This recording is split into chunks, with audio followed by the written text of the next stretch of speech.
देखिए हमने पहली एक्सरसाइज में ट्रिग्नोमेट्रिक रेशियोज के बारे में पढ़ा। ट्रिग्नोमेट्रिक रेशियोज मैंने आपको बोला कि राइट एंगल ट्रायंगल की साइड्स के तीन में से दो साइड्स के रेशियो को नाम दे दिया, उसको आप ट्रिग्नोमेट्रिक रेशियोज बोलते हो, है ना।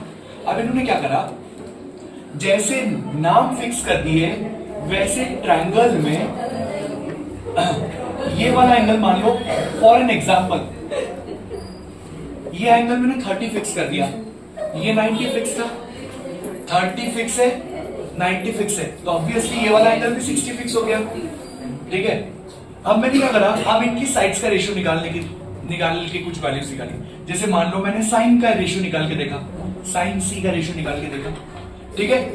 तो कोई values I, for an instance कोई वैल्यूज आई, सपोज करो एक्स आई, ठीक है। अब मैंने क्या करा पता है, मैंने इसी को थोड़ा सा एक्सटेंड किया,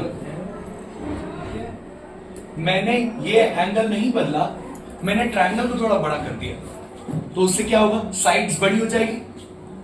बड़ी साइड्स का रेशियो निकाल के देखा, जैसे पहले अगर रेशियो निकालता तो मेरे पास रेशियो आता AB अपॉन AC। अब मैंने नया नाम रख दिया उसका D और E। अब नया रेशियो क्या आएगा बताओ, DE upon CE। For my surprise in दोनों की वैल्यूज इक्वल है। फिर मैंने क्या करा, मैंने इस ट्रायंगल को छोटा करके देखा,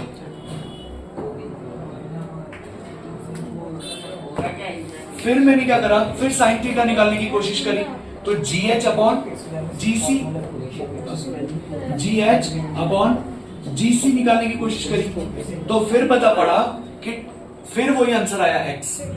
तो इससे मुझे ये बात पता पड़ी कि ट्रायंगल का साइज बड़ा करो या छोटा करो, अगर ये एंगल फिक्स कर दिया है आपने, ऑब्वियसली एक एंगल फिक्स किया ना, सब तीनों एंगल फिक्स हो जाएंगे। क्यों? क्योंकि एक 90 डिग्री था, थर्ड एंगल अपने आप फिक्स हुआ।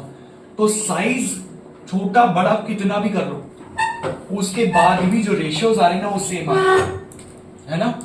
तो ये जो सेम रेशियोज है ना, इसका हमने एक टेम्पलेट बना लिया, एक टेबल बना लिया। उस टेबल में हमने 30 से आने वाले सारे रेशियो निकाल लिए, 0 से आने वाले सारे रेशियो निकाल लिए।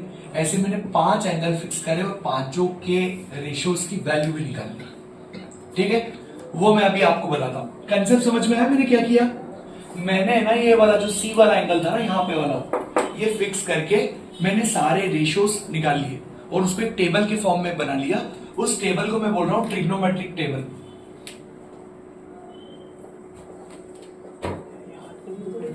ठीक है। और मैंने क्या करा, सारे रेशियोज लिखे, साइन कॉस टेन, अभी मैं 3 तक ही लिख रहा हूं, बचे हुए 3 अपन इसके बाद देखेंगे, है ना। अब ये 3 रेशियो सबसे पहले मैंने 0 डिग्री पे, मतलब मैंने इमेजिनरी ट्रायंगल बना के देखा जिसका ये वाला एंगल 0 था, ठीक है, इमेजिनरी बनेगा, है ना। उसके बाद दूसरा मैंने लिया 30 डिग्री, फिर मैंने लिया 45 डिग्री, फिर मैंने लिया 60 डिग्री, फिर मैंने लिया 90 डिग्री, ठीक है। इन सभी टेम्पलेट्स पे मैंने साइन कॉस 10 की वैल्यू निकाल के यहां पर रख ली और उसको याद कर ली, क्योंकि मुझे अब सिर्फ इन्हीं एंगल्स पे काम करना है, ठीक है। तो साइन 0 की वैल्यू मुझे मिली 0, फिर यहां पर मुझे वैल्यू मिली 1/2, फिर यहां वैल्यू मिली 1/√2, फिर मुझे वैल्यू मिली √3/2 और लास्ट वाली वैल्यू मिली 1, ठीक है। ये कब मिली, जब मैंने ये एंगल्स इस वाली जगह पर फिक्स कर लिया। जब मैंने इस वाली जगह पर वैल्यूज फिक्स कर ली तो मुझे ये साइन का रेशियो की वैल्यू मिली, ठीक है। इसी टाइप से कॉस के रेशियो की वैल्यूज जब मैंने कैलकुलेट करी ना, तब वो इसके इधर से मिलना चालू होगी।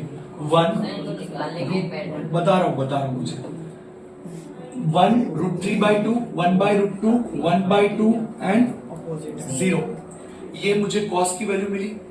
सिमिलरली जब मेरे को 10 की वैल्यू निकालनी थी तो मैंने क्या करा, साइन और कॉस को आपस में डिवाइड कर लिया। तो पहली मिली 0, इन दोनों को डिवाइड करने पर मुझे मिला 1/√3, इन दोनों को डिवाइड करने पर मुझे मिला 1, इन दोनों को डिवाइड करने पर मुझे मिला √3 और इन दोनों को आपस में डिवाइड करने पर मिला नॉट डिफाइंड, ठीक है। अब ये तो था कि मैंने कैसे निकाला, ये मुझे याद थी तो मैंने लिख दी।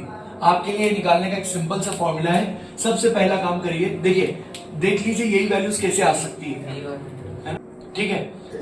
0 1 2 3 4, सबसे पहले आपको इतना लिखना है, फिर आप सभी के डिवाइड में 4 डालेंगे,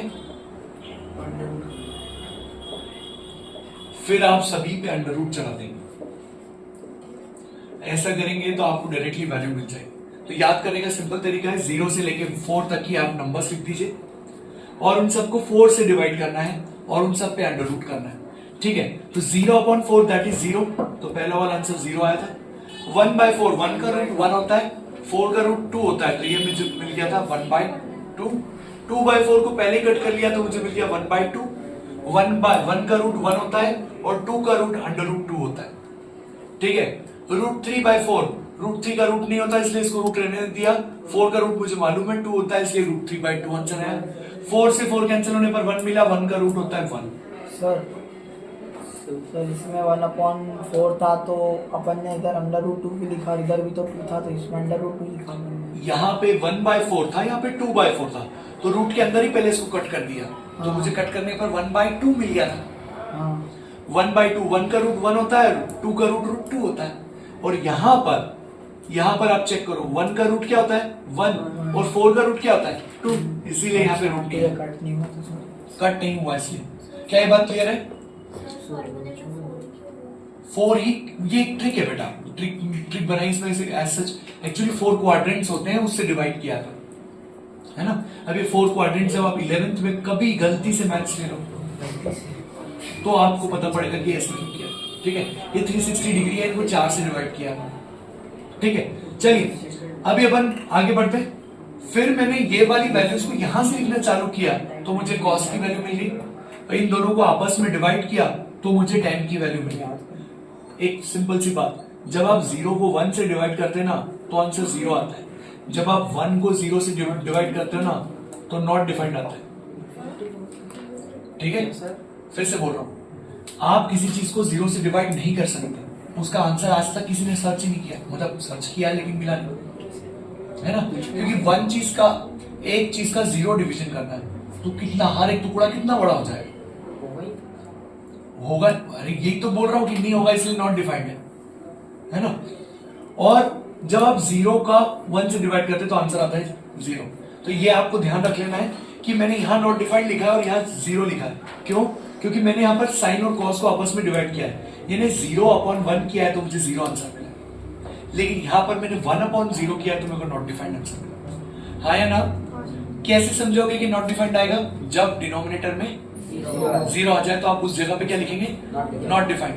ठीक है, अभी मैंने साइन कॉस टेन की टेबल बता दी, आगे की भी बता रहा हूं। कॉसेक, सेक और कॉट। देखिए कॉसेक कैसे निकालते हैं, वो साइन का रेसिप्रोकल होता है, रेसिप्रोकल। अच्छा बताओ 1 का रेसिप्रोकल क्या होता है? तो जो आप, अच्छा 2 का रेसिप्रोकल क्या होता है? 1/2, मतलब आप ऊपर 1 लगाते थे और जो न्यूमरेटर में लिखा उसको डिनोमिनेटर में लिखते थे। तो 0 का रेसिप्रोकल क्या होगा? 1/0 होगा, और 1/0 क्या होता है? तो इस बार नॉट डिफाइंड कहां मिलेगा आपको? यहां। अब उसके बाद ये बताओ 1/2 का रेसिप्रोकल 2, 1/√2 का रेसिप्रोकल √2, √3/2 का रेसिप्रोकल 2/√3, और ये बताओ 1 का रेसिप्रोकल 1। आप चाहें तो जो नेक्स्ट सेक आ रहा है ना वो इसी को यहां से लिखना चालू कर सकते हैं जैसे अपन ने कॉस में किया, लेकिन ऐसा नहीं करना है तो कॉस का रेसिप्रोकल निकाल के भी कर सकते हैं। 1 का रेसिप्रोकल 1, 2√3/2 का रेसिप्रोकल 2/√3, 1/√2 का रेसिप्रोकल √2, 1/2 का रेसिप्रोकल 2, 0 का रेसिप्रोकल नॉट डिफाइंड। ये दो तरीके से निकाला जा सकता है, या तो मैं इसको इधर से लिख दूं या फिर इसका रेसिप्रोकल। अब कॉट कैसे निकालेंगे? 10 का रेसिप्रोकल करके निकाल लीजिए, या फिर इन दोनों को आपस में डिवाइड करिए। तो अपन 10 का रेसिप्रोकल निकालते हैं। ठीक है, यहां पर पहली चीज आ जाएगी आपके पास नॉट डिफाइंड। क्यों? क्योंकि 0 का रेसिप्रोकल करोगे तो 1/0 नॉट डिफाइंड। 1/√3 का रेसिप्रोकल क्या आएगा? √3। मैं अभी आपसे सबसे बनवाऊंगा, है ना, तुम छापो मत, मैं सिर्फ समझा रहा था अभी क्या करना। 1 का रेसिप्रोकल अगेन 1, √3 का रेसिप्रोकल 1/√3, और नॉट डिफाइंड का रेसिप्रोकल या फिर 0 का रेसिप्रोकल नहीं 10 का करना है ना। नॉट डिफाइंड का रेसिप्रोकल क्या हो जाएगा आपके पास? 0। हाँ, एक इसमें 2 नॉट डिफाइंड नहीं आए। ठीक है, डन। ट्रिक क्या थी? सबसे पहले क्या करना था? साइन कॉट का मैंने क्या करा 10 का रेसिप्रोकल किया और लास्ट वाला 1 नॉट डिफाइंड डाला तो मैंने उसको 0 लिख दिया। ठीक है, नॉट डिफाइंड तो यही होगा ना नॉट डिफाइंड। देखो एक्चुअली नॉट डिफाइंड मिला कहां से था आपको 1/0। मान लो इसको मैं 1/0 लिखता, इसका रेसिप्रोकल करते तो क्या मिलता 0/1, तो उसको मैं 0 लिख सकता था, ऐसे करके मैंने सोच लिया। ठीक है, ओके। और आपको एक अच्छी बात और बता देता हूं, पहला नॉट डिफाइंड आपके पास 10 में आता है, इधर कॉर्नर पे आया, उसके बाद इधर कॉर्नर पे आया, फिर उसके बाद इधर कॉर्नर पे आया, फिर उसके बाद इधर कॉर्नर। ठीक है, तो आपको नॉट डिफाइंड याद करने की जरूरत नहीं कहां से कहां है। पहला वाला लास्ट में आता है 10 के, उसके बाद जिगजैग करके पहले से लिख देना। ओके, वैसे है ना आपको मैक्सिमम काम यहीं पे हो जाएगा, फिनिश। ठीक है, एक फ्रेश पेज लीजिए। आप में से किसी ने नहीं पूछा कि सर आपने 0, 30, 45, 60 और 90 क्यों लिए, इससे ज्यादा इससे कम क्यों नहीं लिए? सर आपने 0, 30, 45, 60, 90 क्यों लिए, इससे कम हो जाएगा। क्योंकि ना अपनी बुक में 10th तक का जो स्कोप है ना वो इन्हीं एंगल्स पे, एक्चुअली 0 से 90 के बीच के हर एंगल पे साइन की वैल्यू, हर एंगल, हाँ, sine 0, sine 1, sine 2 degree, sine 3 degree, sine 4 degree, ऐसे करते करते साइन 360 तक हर एंगल की कुछ ना कुछ वैल्यू, वो आप फिर वही बोलूंगा 11th में पढ़ेंगे आपको भी। हाँ, 90 माइनस थीटा तो वो 90 के बीच की वैल्यू निकाल सकते, उसमें भी टेम्पलेट ही है, उसमें आप है ना एक साइन वेव पढ़ते हो। हाँ, साइन वेव पढ़ते हो, वो आपने कभी 11th का आपके स्कूल में पढ़ाया हो एक्स्ट्रा में, तो पढ़ा। साइन की जो वैल्यू होती है ना वो 0 से 1 के बीच में फ्लक्चुएट करती है, 0 से 1 के बीच में आती है इसकी वैल्यू, इससे बड़ी नहीं आ सकती, इससे छोटी आ सकती है 0 से -1, नेगेटिव भी आती है। 90 से बड़े पे माइनस की वैल्यू आती है, 90 से बड़े की नहीं, 180 से बड़े पे। चलिए, वो अभी आपका स्कोप नहीं है बेटा, उससे बाहर है। ओके, आपके सामने लिख रखा है मैंने साइन कॉस टेन। पहले मुझे ब्लैंक टेबल दिखाएंगे कि सर आपने देखो खाली बना लिए, हम बिना देखे बना के बता रहे हैं।